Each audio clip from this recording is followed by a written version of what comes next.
Harry Gamble reached a significant milestone in his coaching career when the Buccaneers defeated Coastal Bend College for his 1,000th career victory. He is now one of just 2 NJCAA coaches with a 1,000 career win. Coach Gamble, whose team is ranked 14th in the nation, is in his 26th season as a collegiate head coach and his 5th season with Blinn College. Prior to this milestone, Coach Gamble earned recognition as one of the best coaches in the sport. In 2007, he was inducted into the NJCAA Volleyball Coaches Hall of Fame after winning 3 NJCAA Volleyball Championships and the NJCAA Coach of the Year awards. With the Buccaneers' 22-4 record this season, Coach Gamble now has 1,018 career wins, adding to a total that already makes him one of the leaders among active NJCAA coaches. At this time, trustees, I would like to invite Coach Gamble to the podium to say a few words and to introduce the players and coaches who have come here this morning to accompany him and to recognize him. And we would ask them after he speaks to join us for a photo with all of our trustees. Coach Gamble, we're so proud of you. Won't you please come forward?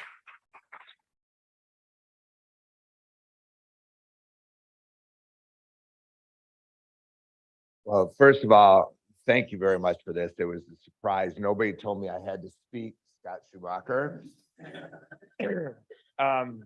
I will say this to everybody here. I've been at Iowa Western Division I, and without question, it's kind of weird to have all my back to people, but without question, this is the best place I've been. And that's the leadership that we have at Blinn. You guys are incredible. The opportunities that you guys give us, the leadership from the chancellor, from Scott. It's a blessing to coach here. I will say that. The 1,000 wins, that is an honor that I share with so many people, with my players, with past assistants, past coaches. It's not my honor. It's an honor that, my throat. An honor that is celebrated with so many people for a long, long time. It basically means I'm old. But I want to thank you for this, from chancellor to chair to the board of trustees. Thank you. You're, Dr. or Reverend Wells, you're at everything we do. Thank you for all you do for us. But it's a blessing, and thank you, everyone. I want to introduce these guys because they're a big part of it. So if you just stand up, wave, and then we'll take a picture. You want us up here for the pictures, or you can walk up here. Taylor Glendenning, she's from Katy, Fort Bend area. You want to come up, Taylor? Or? Now, I'm going to say this, guys, when they come up, everybody is new. One of the cool things that Blinn gives the opportunity to do, and I don't know if the board realizes this, I'm going to make you stand there for a second, is that we're since I've been here the 5 years, we're on like a 99% scholarship rate going on to 4-year schools, offered scholarships. Every girl that's going to come up this today is all brand new to Blinn, because every player I had last year was offered a volleyball scholarship at 4-year level. So that's the kind of stuff that Blinn does for young people. That is an honor to be a part of. Hamburg, Kelsey Wingo, Ellie Turner, Zuzanna Rudd. Zuzanna's from Poland. Emily Hardy. You don't get to go there. Darby Nash. Darby's mean to me all the time. That's why I did that. Danye Kuzi. Madison Gundry. Poliana Hernandez. She's from Brazil. Boyana, and I'm not even going to try her last name because I'll mess it up. She's from Macedonia. Kaylin Cruzy. And you're her 8th grade teacher, I hear. Right? That's what I heard. Yeah. Science, right? Is that what science? Did she pass? Yeah.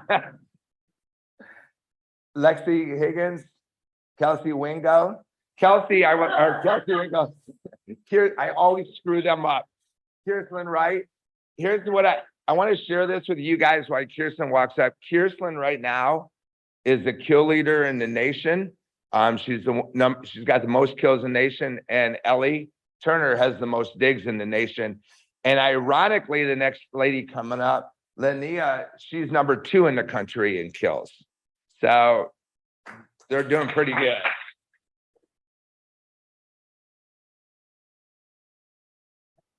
Tammy Butler. And I'm going to say this too, and if he wants to come up, we have a great leader in our athletic department. Scott Schumacher, it is an honor to work for you. I got to say it is an absolute pleasure. So if you want to come up and join us because you're a part of this. Now, hi, Shelly. I see you hiding back there. So that's this year's team, guys. And 13 freshmen, 2 transfers, and all brand new to Blinn. So there we are.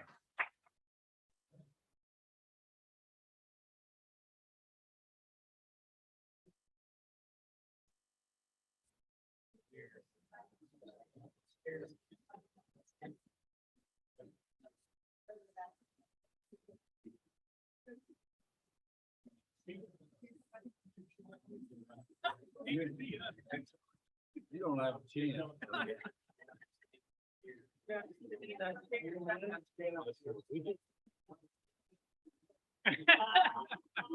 That's all right. Yeah, we're okay. It's about them. It's about them. They've seen us before. Yeah. plenty of time. All right, I'll count to 3, you take the photo, and 1, 2, 3, and just one more time, 1, 2, 3. Perfect.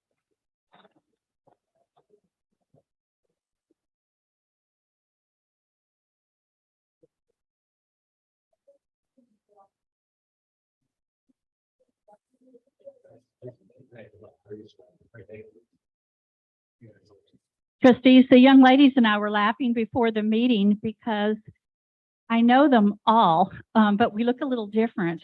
They're usually in their volleyball uniform, and I'm usually in my Blinn shirt and cap with my popcorn.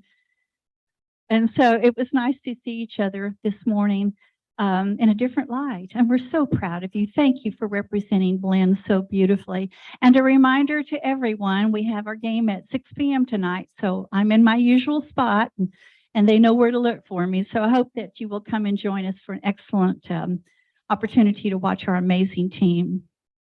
Well, I'd like to transition now to another wonderful individual whom I would like to recognize, and that is Scott Schumacher, our athletic director. Trustees, he has been named as the Kilgore College Hall of Fame recipient for this year. He served. We're so blessed to have him at Blinn, but previously he served as Kilgore's men's basketball coach from 1995 through 2008.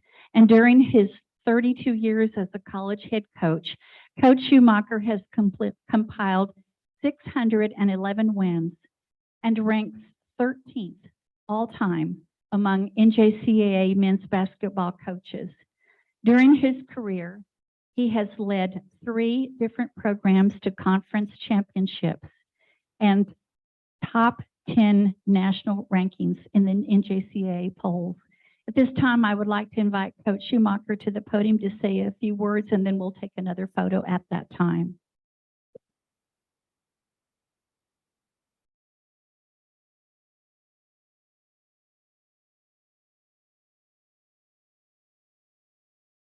I also did not know I was going to speak today, Terry, just so you know that. Thank you very much, Dr. Hensley. It was an honor to call when I got the call to be inducted into the Kilgore Hall of Fame. I came to try out here at Blinn when I was a senior in high school from A. Lee Felsik High School. I remember I got hired. Mr. Bohart thought I was from North Dakota. I was only up there for 4 years, Mr. Bohart. I'm from Houston. My father was a superintendent of schools over at Waller. I came up here and tried out. I wasn't good enough. I became a recruiter at Sam Houston State, and I came to recruit here at at Blinn.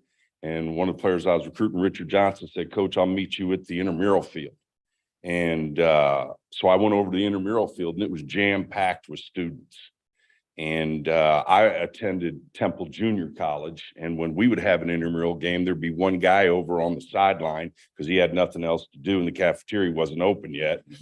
And I came to the Blinn game and it was jam-packed. And I remember I said to myself right then that I want to be the head basketball coach at Blinn College. This is a dream job for me.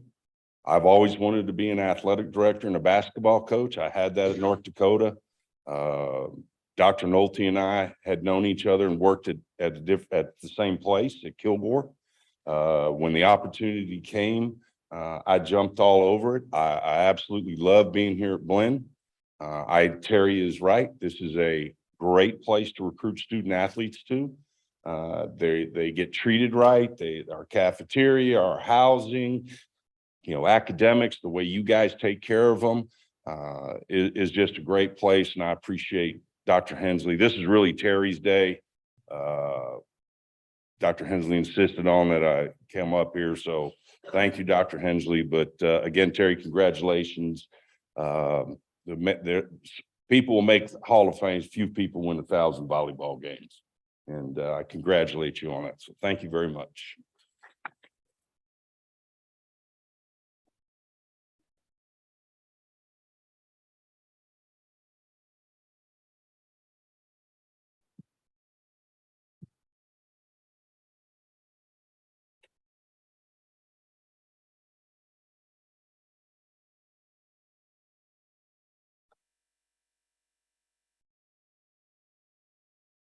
I'll count to 3 and 1, 2, 3.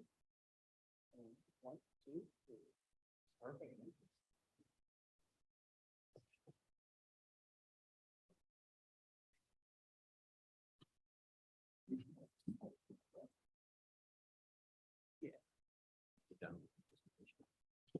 And trustees, we're further joined today by Max Hibbs, Academic Dean for the Division of Engineering, Computer Technology, and Innovation. This division includes Blinn's computer science, cybersecurity, engineering, information technology, mechatronics, simulation and game programming, and small unmanned aircraft systems or drone technician programs. Together, they offer Blinn students 17 different degrees, certificates, and occupational skills awards. Each of these programs offers seamless degree pathways towards bachelor's degrees available through the RELIS Academic Alliance on the Texas A&M RELIS campus. Additionally, the computer science, cybersecurity, drone technology, and information technology programs each provide seamless pathways to the University of Houston, Victoria, through the Clear Affordable Pathway to Success, or CAPS program that launched last year. The engineering program offers its own unique partnerships that provide Blinn students with dual enrollment opportunities leading to bachelor's degrees. These programs are the Texas A&M Engineering Academy at Brenham and the Texas A&M Engineering at Blinn, which both lead to engineering bachelor's degrees from Texas A&M University. It also includes the Transfer Academy for Tomorrow's Engineers, or the TATE, T-A-T-E program, which places students on the path to an engineering bachelor's degree from the University of Texas at San Antonio. The Division of Engineering, Computer Technology, and Innovation also oversees Blinn's esports teams, which shared information at our August meeting. Max Hibbs, thank you for the wonderful job that you do. Trustees, he is the Dean of Engineering, Computer Technology, and Innovation. We are delighted to have him speak with us this morning, and I know that he has brought some faculty and staff who he will introduce who have joined us today as well. Dean Hibbs, thank you, and I'll turn the microphone over to you. Thank you so much. It's wonderful at any of these meetings, it's easy to be proud of Blinn College and be a part of Blinn College. Good morning, Chair Colcourse, Dr. Hensley, and members of the board. Thank you for the opportunity this morning to tell you a little bit about our division and as well tell you particularly about the academic side of our division.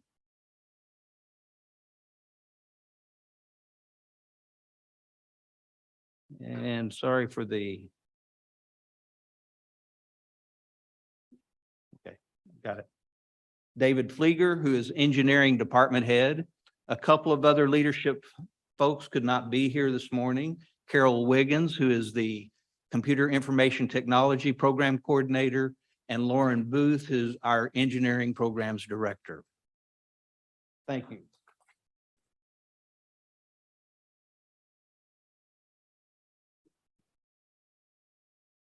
I'd like to begin, the next 3 slides have something to do with the degrees that we offer in our academic departments. And first up, you can see is the computer science department. But before I actually describe, or you can read those degrees, I want to make sure that you understand that we have 2 types of degrees in our division. Associate of Science or AS degrees, those degrees are designed for transfer to 4-year universities. And then we have AAS degrees, which are Associate of Applied Science. Those degrees are really meant for students to enter the workforce after they complete their degree, and then sometimes before they complete their degree. In some cases, if there's a complementary program at a university, a Bachelor of Applied Science, then there are opportunities for those transfer students as well in those degrees that are AASs. A point that I'd like to make about the simulation and game programming degree, which is 1 year old now, we're starting the 2nd year. Over the summer, we collaborated with the graphics art department of the AKA division to add a new track to that degree. Previously, it was all about programming. Now we have an art and animation track included with that degree, and we have a lot of students that are interested in that right away. The web programming is just getting off the ground. Will be its 1st semester, and you approved that degree a couple of months ago, a little longer than that. Something else that's important to know about our AAS degrees is we use what we call stackable awards. So for instance, a degree after 1 semester of study, a student may receive an occupational skills award. After 2 semesters of study, the student may be available to receive a level 1 certificate. After 3, a level 2 certificate. And then finally, at the completion of the degree, after 4 semesters, then they would receive the degree itself.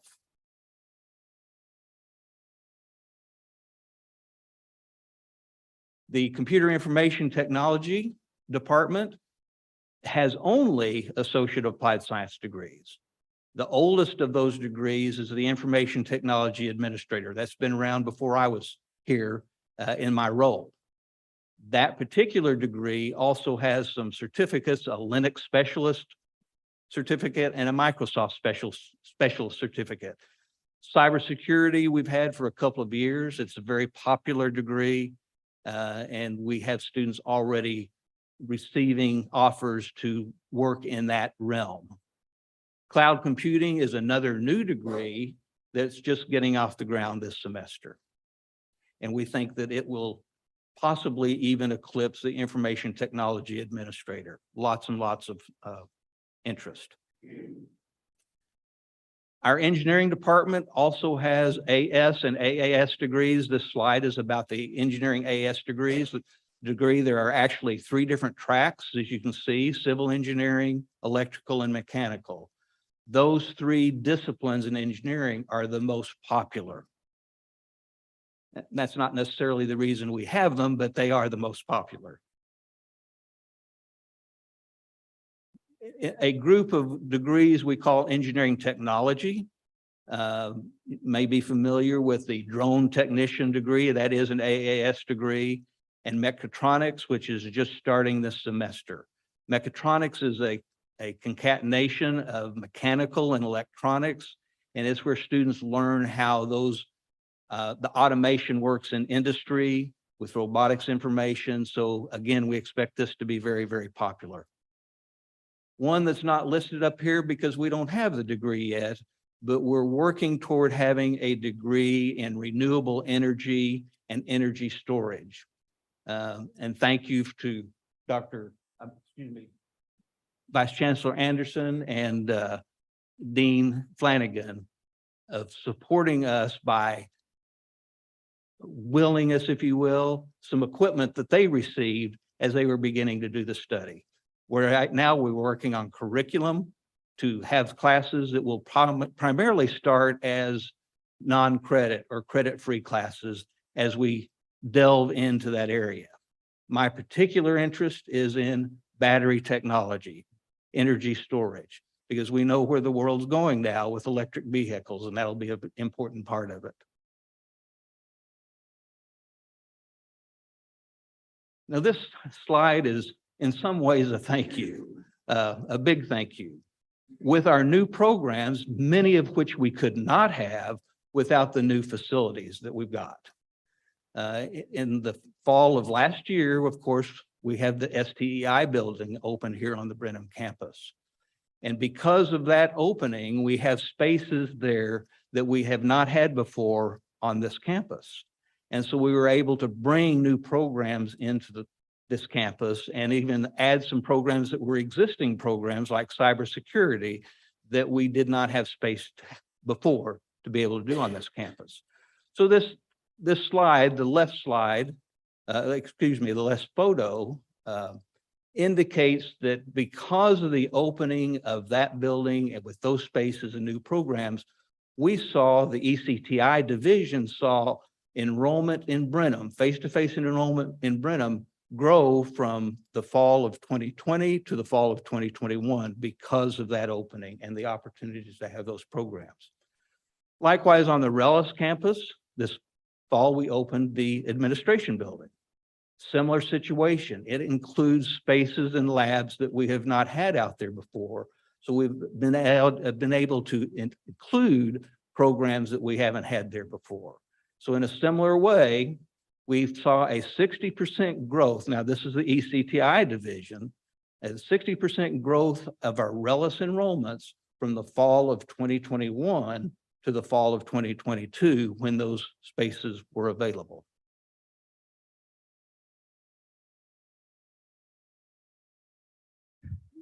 This slide is really to brag.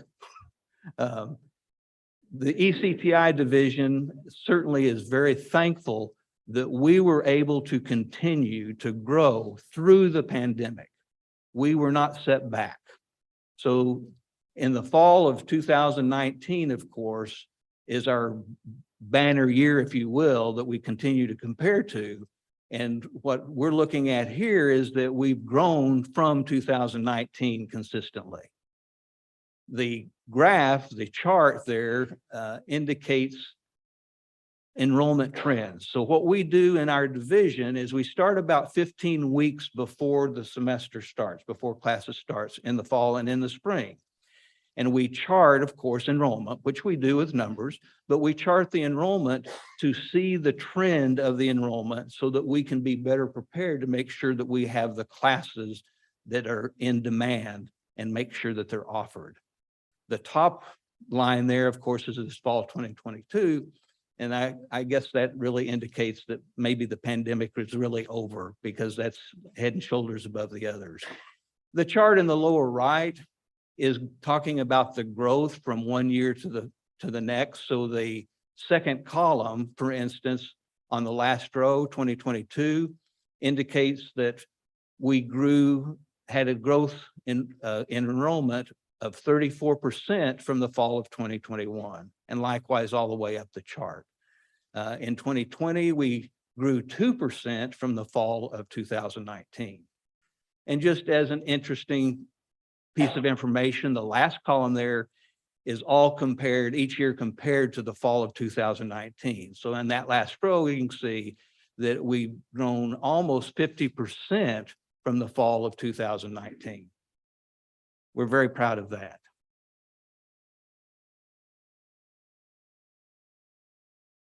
We're lucky to have many university partners. And this is an indication, and I find out every day, that universities all over the state of Texas and even outside of Texas want our students. They would take every student that we could provide them. They're eager to have our students.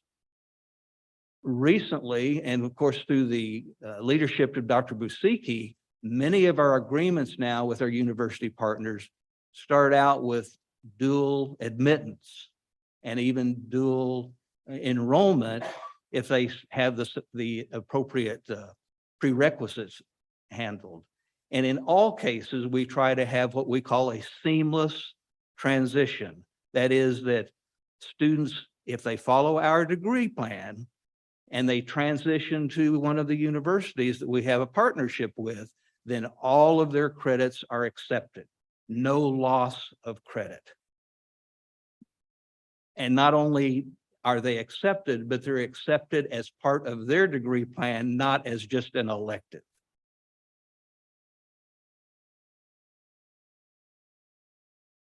We have some special partners, if you will, that are at the Rellis campus, as you can read, Tarleton State University and Texas A&M at Commerce and Texas A&M University at Texarkana. The top and bottom are related to engineering. Of course, the middle is related to computer science. Texas A&M University Commerce currently has the largest enrollment, I should say the second largest enrollment at Rellis of the system schools, the second largest. And we're proud to be a part of that. I should point out that at Tarleton, the mechanical engineering technology degree has just started this fall, and the civil engineering has started this fall. Below with commerce, could be some confusion, so I want to clarify. For instance, their computer science degree, our computer science degree transfers seamlessly to theirs. Cybersecurity would be the questionable one, but it's also our computer science degree that transfers seamlessly to them. Our cybersecurity degree is an Associate of Applied Science, and so it transfers to someone that has a Bachelor of Applied Science.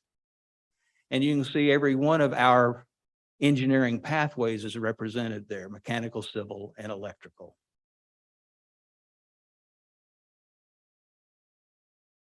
I apologize, this slide is out of sequence, but I'll go ahead and speak about it rather than go forward and come back. It just reminded me, I thought of it as I noticed this before the presentation, that when I was in school, we used punch cards to do programming. And the school I was at, we'd have stacks of punch cards that we were getting ready to go run. We collected those punch cards. And the hallway was very narrow, and someone once in a while would hit your arm and those cards would fly, and then you had to go back and collect them and put them in the correct order. And obviously I got one out of order here. So anyway, this has to do with how we prepare students for their career, particularly in the Associate of Applied Science areas. We have courses in most all of our applied science degrees that prepare students to sit for an exam for an industry recognized certification. We don't give the test, but we prepare them that they're in a position that they can take the exam and pass. And those certifications, sometimes industry recognized certifications, sometimes I would hate to say that might be as valuable as a degree. And so we're preparing our students to get those jobs.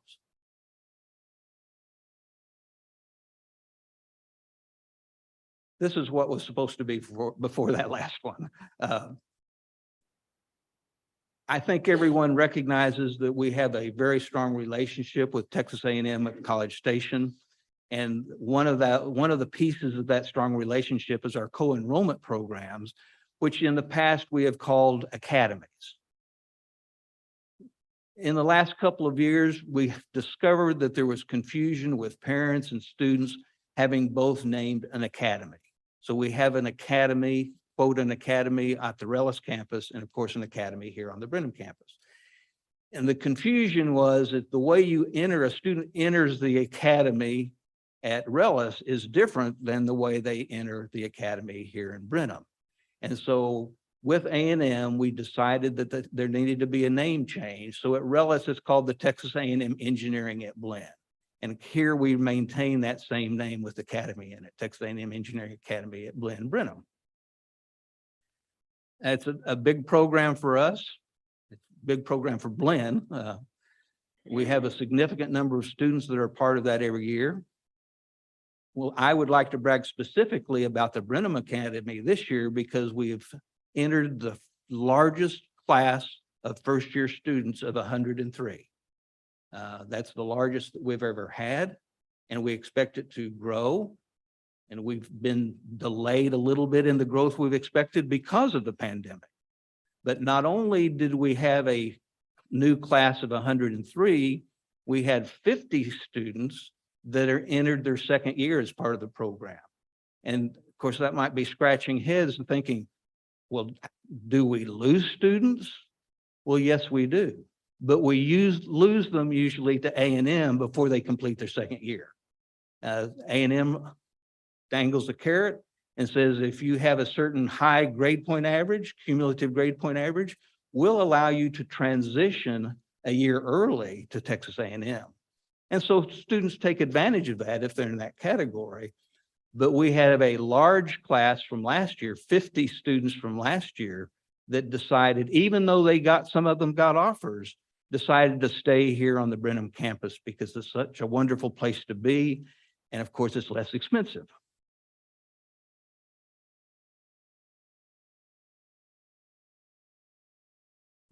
We're all about student success. And we have many successful students here today. We're all about student success, and we have many stories. All of the leadership can tell you story after story after story. Here's just a few, and I'd like to really focus on the top one. Dr. Gooch, of course, teaches the game classes, and this last spring, he was had a game development project. After the conclusion of that project, one particular student, I don't know what all others did, but one particular student actually gathered that information and posted it on LinkedIn. That got the interest of multiple companies. So he was contacted by multiple companies that eventually led to interviews, that eventually led to job offers. He got 4 job offers, 2 of them from Amazon in different departments, 1 from Reynolds and Reynolds, and 1 from Every, which is a game company. It's because of what he learned and how he approached it that the others were interested. They don't have game programming in those other places, but it's something that interested them because of what he had learned.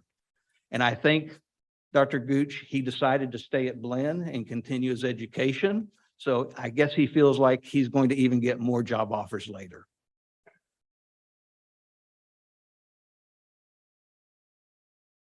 Now, of course, today is really to talk about our academic side of the division, but I can't let esports go by.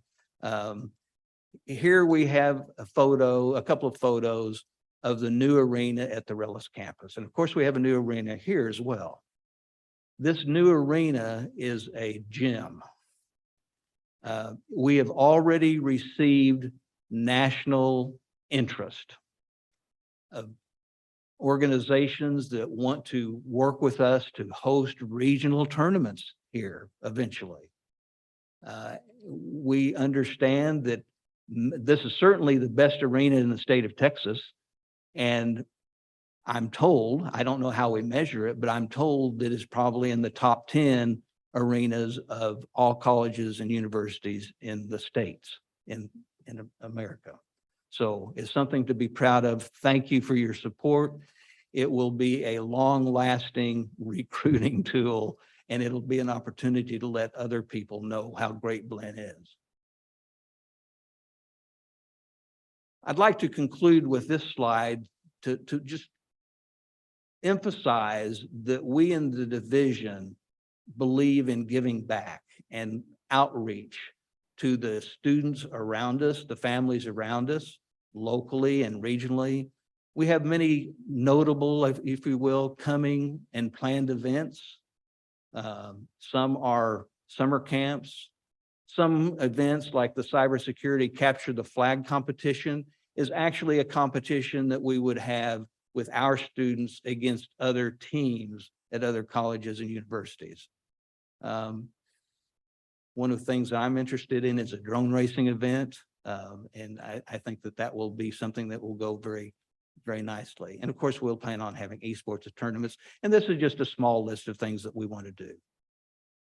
With that, that's the conclusion of my remarks. If you have any questions, I'd be glad to address those or actually have the experts address those. Any questions, trustees? Have a comment. Good report and great program. This is exactly what we need. Other areas of the college do the same thing. So kudos to you, Max. By the way, on those punch cards, if you number that punch card, it'll help you when you drop them next time, by experience. Lesson learned. Thank you. Well, Chair Colcorst, I would just like to conclude my report then by, excuse me, is there another question? I'm sorry, Chair, Mr. Mosier.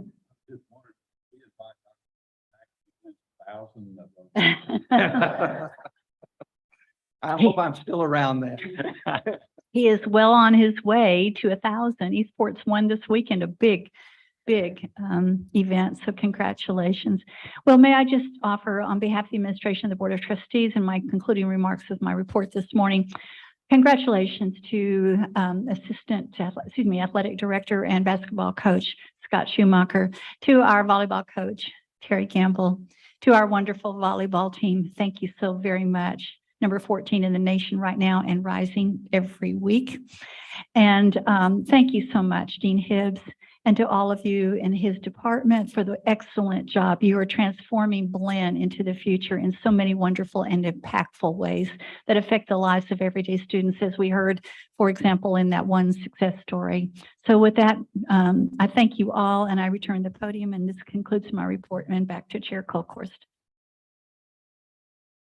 Very good. Thank you so much, Dr. Hensley. We are now going to move to item B, presentation of financial statement package for the period ended August 31st, 2022. And I think Mr. Cervantes is up.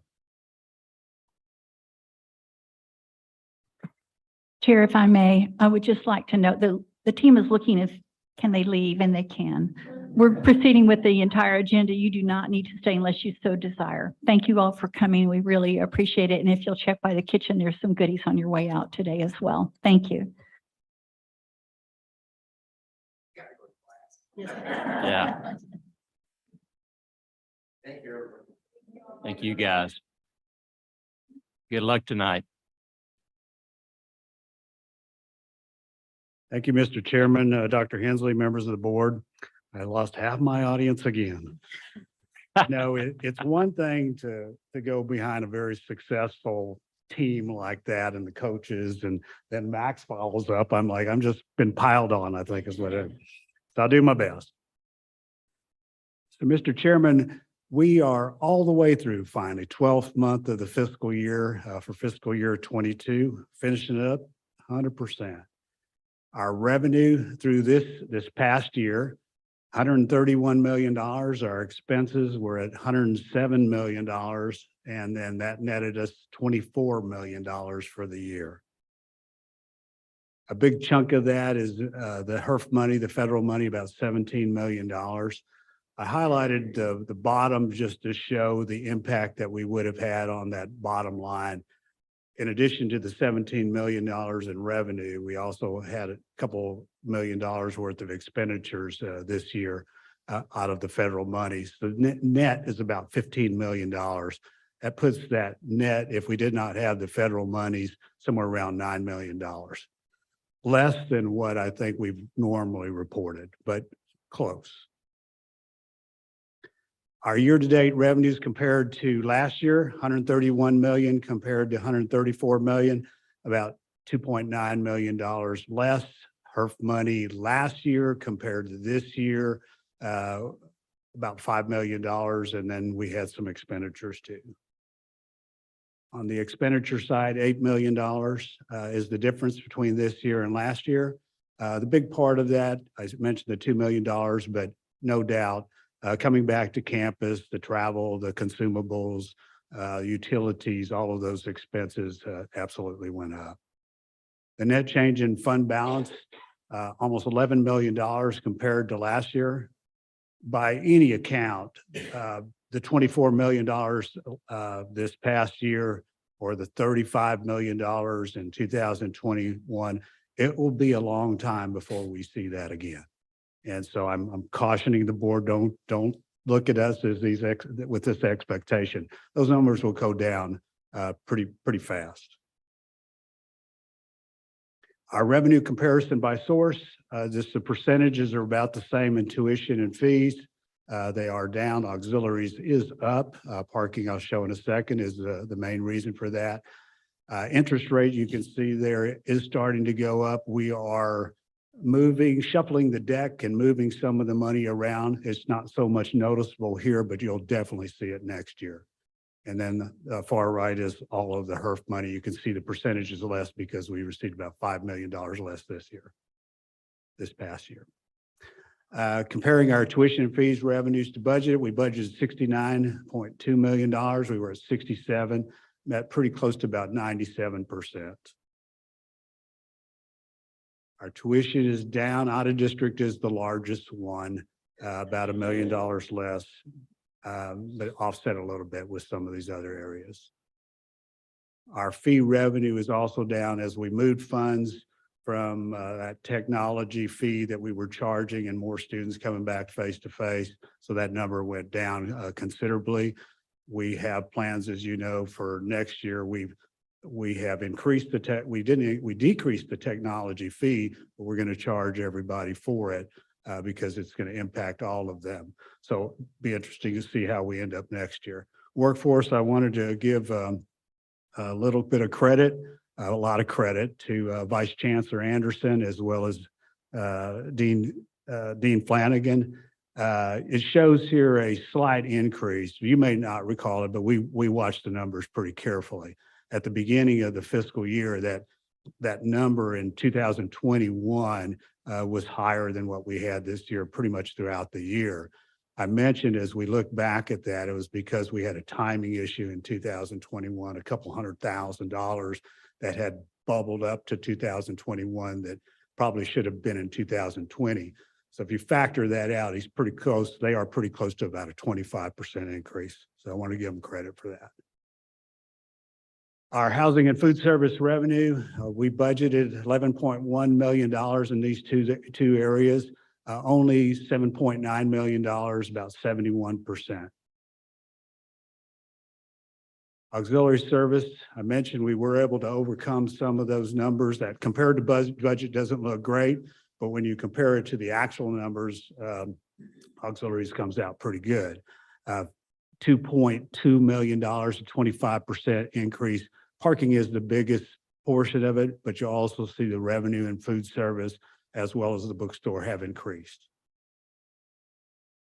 Our total expenses, $8.1 million. Big part of that is the E&G, as I said, as we return back to campus, but also the R&R expenses.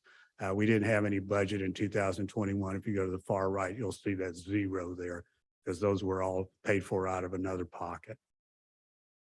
Our allocation of each revenue dollar, the two numbers are, if you look at 2021, the payroll expense last year, as well as the payroll expense, and you compare it to the expenses in prior years, you'll see it's less. That's the federal money's influence over some of these numbers. I think we're going to have asterisks for those 2 years for a long time, as long as we're looking at them, because they really created some anomalies. Debt service was not one of them, 6.69. It did go below the 7% as we were hoping, and as my job kind of thought was dependent on it. So things worked out good for me. I was surprised it went down that low, quite frankly. I knew last month that it was slightly above 7%, but to go all the way down to that surprises me a little bit. I will say for next year, I'm not sure that's going to happen. I think it is very possible. Unless the actuals go way above our budgeted numbers, it is very possible that we could creep a little bit above 7%. We're still okay. We make the payment without a problem. Our expense comparison by category, the $8 million. Salary and benefits, the percentage is a little bit less than what we had last year. R&R is there. You can see it's the biggest one in terms of increase because we didn't have any budget this in 2021. Our operating expense comparison by function, about $5 million.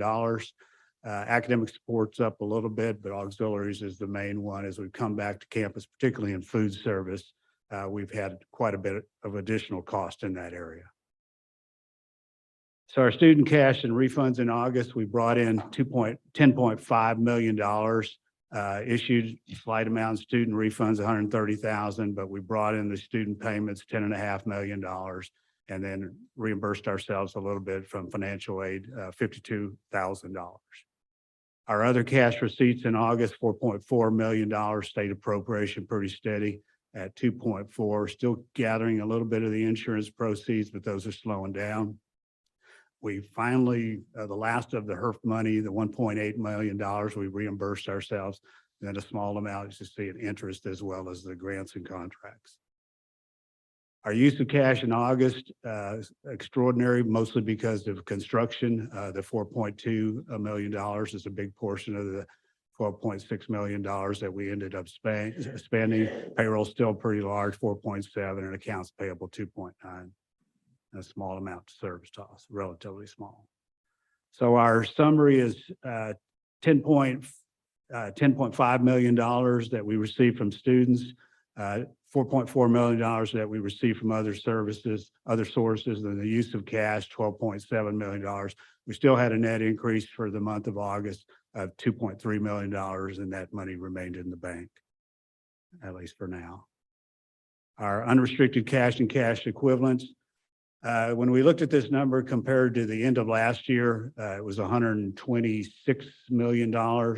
We had projected the number to be lower because we thought some of these projects we'd spent a lot of the money. So we were thinking the number would be somewhere around $121, $122 million at the end of the year. So we ended up about $10 million more. And part of that is not only the payments are on the construction, but also the HERF money. Back then, we didn't know how much of it we'd be able to use up.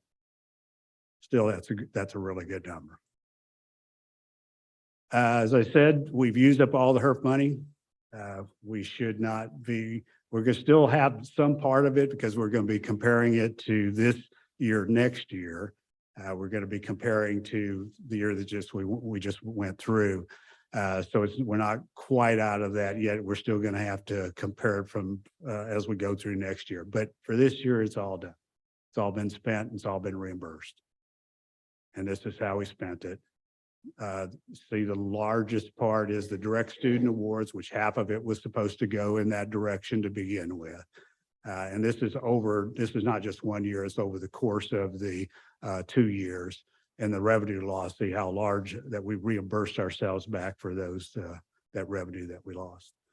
So, Mr. Chairman, that completes my my presentation. I'll be happy to respond to any questions. Anyone have any thoughts or questions? Looks like you're good. Thank you.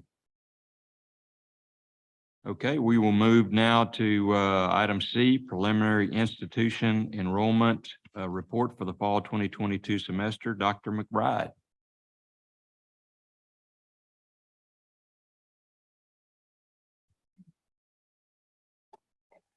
Good morning. Had Morning. a lot of good news this morning. I'd like to continue sharing some good news with the group. So good morning, Chancellor, Mr. Chair, and board members. On this slide, as you can see, we've had some parts of term that have already begun, the 16 weeks, of course, first 8 weeks. The first 4 weeks has started and ended, and the second 4 weeks actually began this past Friday. This slide gives you a visual of seeing where the parts of term where we are right now is indicated by the red line. As you can see, the second 8 weeks doesn't begin until later this semester, and the 12 weeks also begins September 12th. So we have some parts of term that have not begun, are late starts, And we're continuing to reach out to students. This is both new and returning students, students who may not be full-time with us, encouraging them to pick up hours if they haven't hit the 12-hour mark, and also working with students who've applied but haven't yet registered for the fall semester. On the pie chart here, you can see in the Blinn blue, we have 52% of our courses are the 16-week format. So 25%, as you can see, of the second 8 weeks, we are enrolling and we're continuing to enroll in those students. It's ongoing.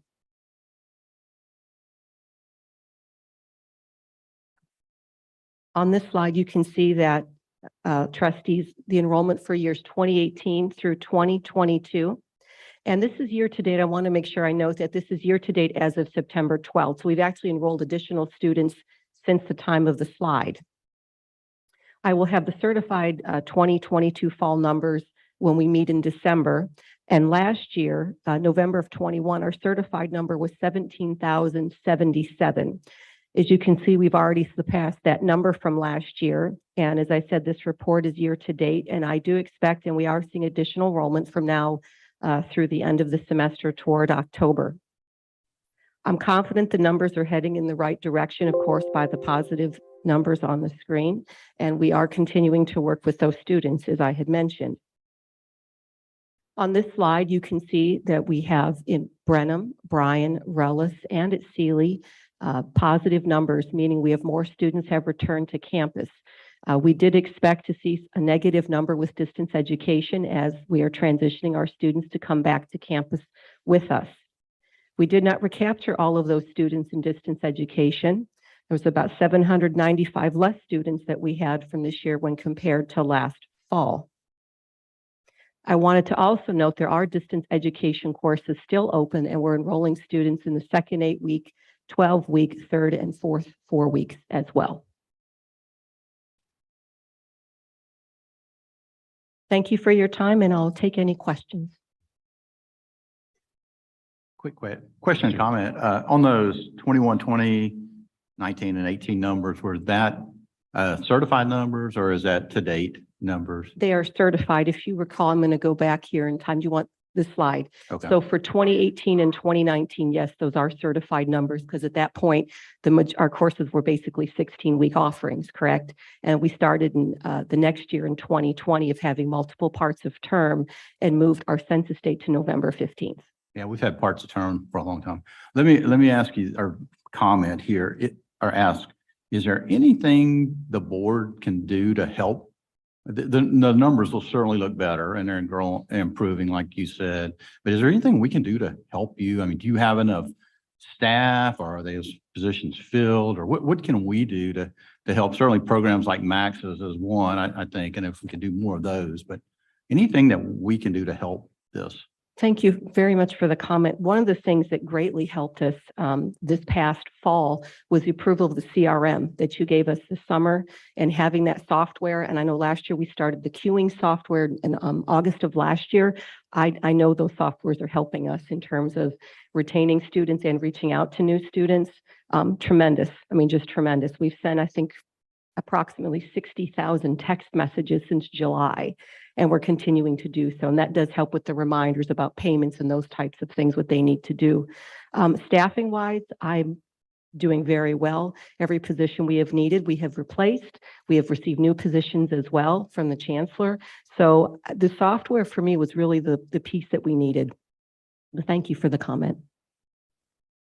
I had one question, and it kind of goes back to last week when we discussed Bryan going, that those numbers have dropped significantly, and it's partly feel like due to A&M having the larger class. Do we have a way to track? Because I know it's kind of new in the game because it's changed over the last couple of years, but to track those students that maybe started out at A&M and end up coming to Blinn at a later date? I can work with the registrar's office and we can get some information. I can share it with Leighton, what we can find. Yes, definitely.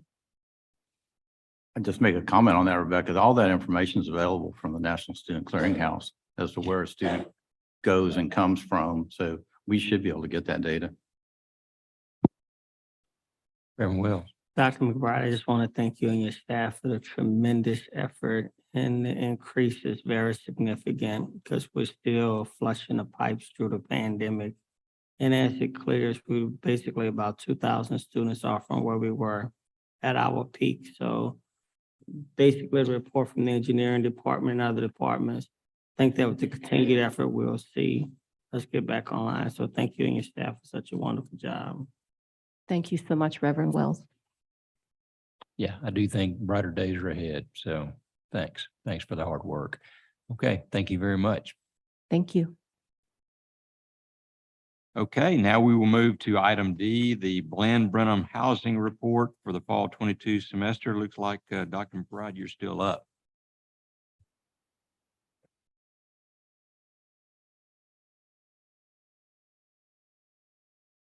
Thank you again. All right, some more positive news coming from Student Services. I'm very pleased to say that with, as you can see the numbers, I know they're very small for the people that are sitting behind me, but we are at 76% filled in the residence halls this semester, and you can see the breakdown by facility on this slide and also the next slide for just a breakdown if you need to look at those. Just to do a little bit of a comparison to last year, as you can see, we've added, as we all know, with the addition of Prairie Lee Hall and Solon's, Holloman, and Memorial Halls going offline, we still have added 298 more beds than we had last fall. We're only 1% above, which may seem small to some, but to us, it's very large in terms of student services in increasing the amount of students that we are serving on campus. So we have 225 more students on campus this fall. And I'd like to give a sincere thank you to the housing staff that were very active this summer, hall directors, front desk staff, directors, everyone calling students and getting them to complete their steps to get them on site. I'm also pleased to say, I know you see a little number 6 there for quarantine beds. We haven't used any this year. I'm very happy to say that as well. And I also noticed when the curative booth left the student center parking lot, that was a good feeling too for all of us. So brighter days are definitely ahead, definitely ahead. Takeaways from the presentation here this morning. We have an additional number of beds leased, 225 compared to last year, and our available beds are up 298 from last year as well. So as I said, some good news. And we're also continuing on a short note, students who are coming to us the second 8 weeks, we have about 15 to 20 of those students we're communicating with and hoping to get most of those on campus as well. So we're still working at it to get those numbers a little bit higher. And I'll take any questions. Thank you. I have a question about Prairie Lee. So were we trying to occupy building B ahead of A, or did the students just choose it? Oh, the difference between Yeah. the two. I believe in one of buildings, we have engineering students in building B. Okay, So that one sort of populated quicker, if you may, because the special group that was over there. got it. Okay, thank you. You're welcome. Yes, sir. Trustee Bohart. Dr. McBride, I just noticed that it appears that Blinn College apartment buildings are not as popular as they used to once be. Are they moving to Wheeler, Mill Creek, or Prairie Lee, or do you have any data on that? Used to, they were pretty filled, if I recall. So I'm just curious what's transitioning those students elsewhere. Very good question. Thank you. I know many students selected Wheeler this year because it had been renovated due, unfortunately, to the storm we had a couple years ago. Students liked their new floors, new paint, had a very fresh look. I know students had moved there. BCPA were also reserving for more mature students. So second year students, we do have the ag students over there and some other special groups, but we're keeping those for the older students as well, because a more responsible student should be living in an apartment. Okay, thank you. Mhm. Dr. McBride, on that question, what is the difference in cost of, for instance, an apartment room versus, let's say Prairie Lee, our new dorm? Just curiosity. I want to say around $200. I could pull up the website to give the exact amount. I know Prairie Lee is around 3,200 and the apartments were about 34, give or take. And they're different prices depending on if it's a 4-bedroom unit or 2-bedroom unit. That could be part of it, cost. Could be, yes. And a single bedroom in the apartments. That's the difference too. Yes, sir. Has there been any discussion going forward with any of the older facilities about how we will manage those or whether we will eliminate any others or and in saying that, I want to say that having eliminated those 2 dorms down next to the Presbyterian church, that looks a lot better now than it did when the dorms were there. I mean, it was a great job and they did it very quickly when they did it. So, but I'm just wondering if what the thought process might be with that. Yes, sir. We've had some preliminary discussion, but not really have come to any conclusions. Looking at the report, what you will see is that there are a couple of dorms that we did not have any in. We still have those. So from the perspective of what do we do with those empty ones, I doubt that we would make a recommendation that we demolish those at this point because nobody knows from a forecast perspective what's going to happen next fall.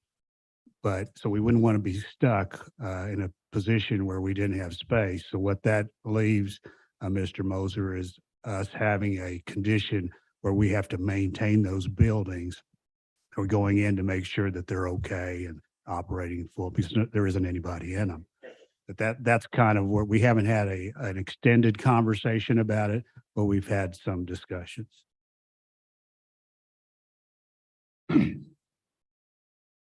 Any other questions? Thank you, Dr. McBride. Thank you.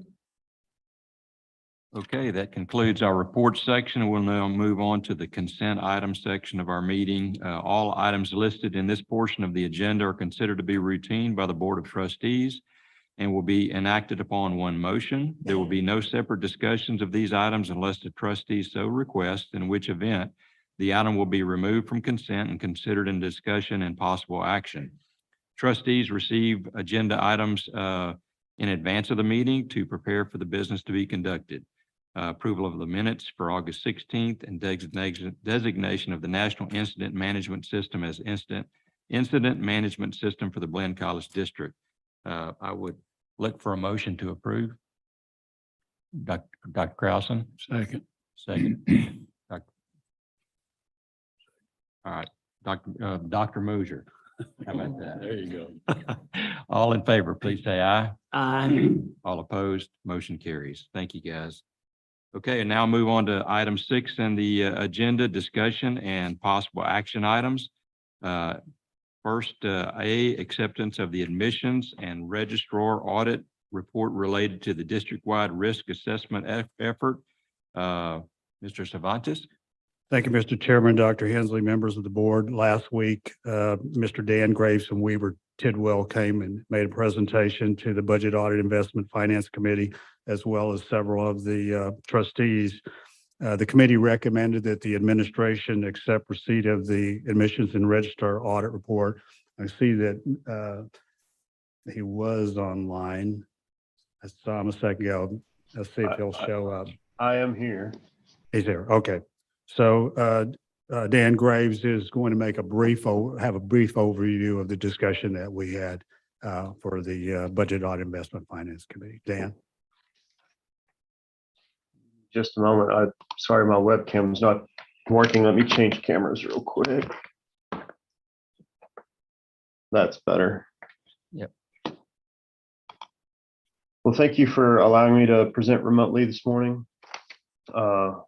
As Mr. Cervantes said, we did present this report to the Budget Audit Investment and Finance Committee.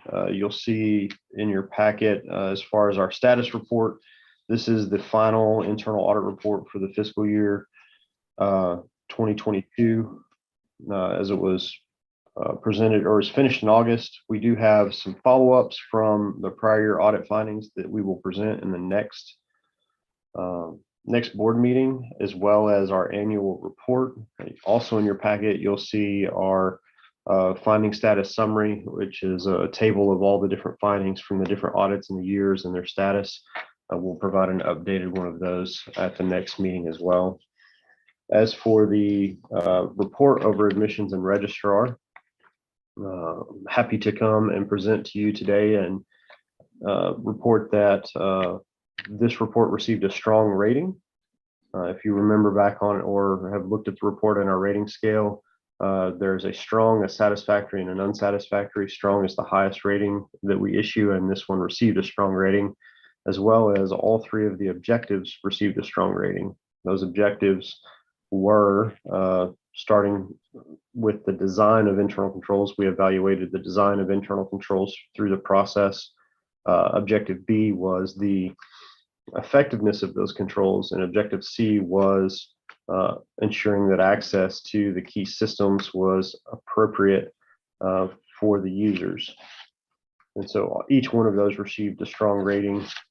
The overall scope of the audit from the admissions and registrar standpoint included the major process areas or sub-process areas, starting with application processing of student applications all the way through graduation and transcripting. Included in there was also the classification of residency for students, registration, enrollment, assessment of charges and fees, and then access to student records and information. In the report, there were two findings, both with a moderate risk rating. Those findings were about student classification status and the process used to determine student classification status. We identified a student who was misclassified as in district when they should have been out of district. The other was around restricting user access for test score overrides. When a student registers, they have to have certain college readiness scores. If they don't, they have to take remedial or introductory classes. And what we found was there was an override that was processed that should not have been. Both of those have been addressed by college management in the report, moving towards a different method of determining student classification based on the residency. And then also that user access was removed, and we found no other inappropriate user access for removing overrides. So with that, that's my quick summary of the report. I will open for any questions. Mr. Colcourse. Yes, sir, Dr. Carlson. Thank you, Chairman Colcourse, Mr. Graves. I will have to say I'm going to disagree with your recommendation number one on how you determine student residency. That process was set up about 25 years ago, and I'll tell you why it was done that way. Blinn is a little bit different than most community colleges you probably audit. Number one, the age of Blinn students is much lower than most other community colleges. So our average age, it used to be around 19 years old. I'm not sure what it is now, but which means those students are right out of high school. Now, the second problem is at Blinn, a majority of the students, particularly those on the Bryan campus, don't come from that area. They come from somewhere else, out of even our service area. The problem we were having was that if you look at applications from many of those Bryan students, and I dare say a majority of them, their permanent address was listed as their Bryan College Station address and not their home address. And so it's a much larger problem to use that address as opposed to their high school code, particularly because there are so many more students over there, and the possibility of those students being out of state, which puts them in a whole nother tuition category. Now, I would say that one student in Brenham out of the 30 was an anomaly. I would dare say that you'd be hard pressed to find another student at Brenham High School that's an out of district student. So I would really caution you and caution the admission staff on making that change, because the way it's done with a high school, I think you will fix most of the more problems than if you do it from the permanent address. So, thank you. Thank Very you. We're- interesting. So what you're saying, Dr. Krausen, is that the Bryan campus had many students that were going to that campus that may have been from other places, but their address was Bryan. So if we used that terminology, we would lose a lot of potential out-of-district revenue. No, not necessarily on that. It would still be out of districts, because again, most of the students in Bryan College Station are from Texas, particularly Houston. So it doesn't matter necessarily out of district, inter district, because they're all going to be out of district. The problem is, though, there are a higher majority of those students that are out of state. And that's the ones you have to watch out for, the out of state students, because they charge, it's a whole nother tuition level for those out of state students. So that's the reason the change was made. I mean, that's just my point of view. So. Well, and what we usually find at most institutions of higher education is that the permanent address is used off the FAFSA form, which is their parents' same address used on their parents' tax return. Now, I realize with community colleges, we have a different student base and different student population sometimes, and they're not always using their parents' address for their FAFSA. They might be using their own, but we were very careful about what address was used as permanent address, knowing that very situation that you mentioned.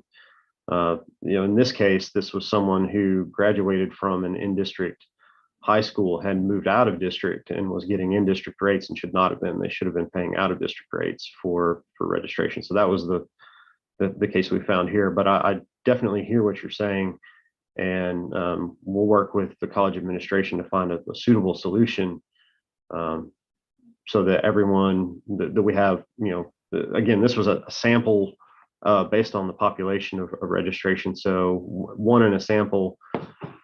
We could extend our testing and go test more if the college wants us to. But from an audit theory standpoint, we didn't consider that necessary. But we'll definitely go forward with the college administration and work towards a suitable solution. Any other questions? Chair Bohart. I'd just like to highly commend the Admissions and Registrar's Department for the following reason. Students and parents receive their first impression of Blinn College probably out of those two areas. And in the report we received and discussion we held at that last meeting, it is evident to me anyway that they are doing a highly commendable job, and I just want to thank them all for that. Thank you. Yeah, I'll second that. I had a conversation with a parent at a football game, and they ranted and raved about how great and easy the admission process was, and just really had nothing but great things to say. So great job. Okay. That being said, and thank you for your thoughts on that matter, Dr. Krausen. I'm looking for a motion that the Board of Trustees accept the receipt of the admissions and registrar audit report related to the district-wide risk assessment effort. So moved. Trustee Wells moves. Trustee Aylert seconds. All in favor, please say aye. Aye. All opposed, motion carries. Thank you so much. Appreciate you being here. Thank you. Okay, now we move on to the executive session portion of our meeting. And we will meet in accordance with 551.071, 551.072, and 551.074. Let's go ahead and take a 10-minute break. It is 11:24. We'll go ahead and move this into breakout. Okay.